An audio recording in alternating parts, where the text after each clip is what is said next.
We did have a breach a couple of years ago. We onboarded a brand new client, and what we did was we started with the basics. The previous provider did some setup, and they didn't have somebody that went in and audited and checked the rules. So what do? We turned on a simple rule, and we discovered an email breach.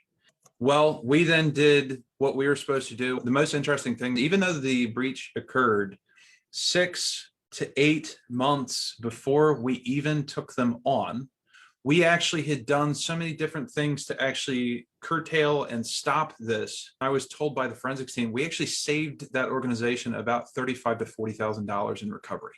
So how do we do that? We looked at, do they have the policies? What policies do they have in effect? Are they following the policies? Yes, antivirus.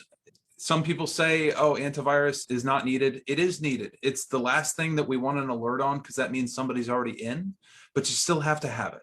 Okay, you have a lock on the door. It's nice to have a second lock on the door. After that, you want to look into whether or not you need event logging. That's a very important part. You definitely want to have managed detection and response that looks for lateral movement. You want to look for actual structured organization. That includes network documentation. That includes response time of just the service pod.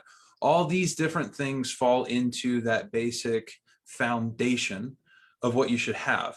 And then if you don't have compliance, pick a framework to follow. And if you do have compliance, somebody already picked that framework for you, and we can help you with building it from there. That's part of due diligence. And so if you follow due diligence, then an incident that happens can be far less, because we can't guarantee that you won't ever have an incident. But what we can guarantee is that we will help you get organized to the point where if you have that incident, it's much easier that the incident is, oh my gosh, I clicked on a link and I gave away my sign in, but oh wait, there's multi-factor authentication. So rather than, oh my gosh, somebody got into the email account, somebody got into the servers, somebody locked down ransomware. Instead, what happens is we replace a password and we make sure that nothing else has happened. That's how to actually lower the cost of an incident, by having those controls in place.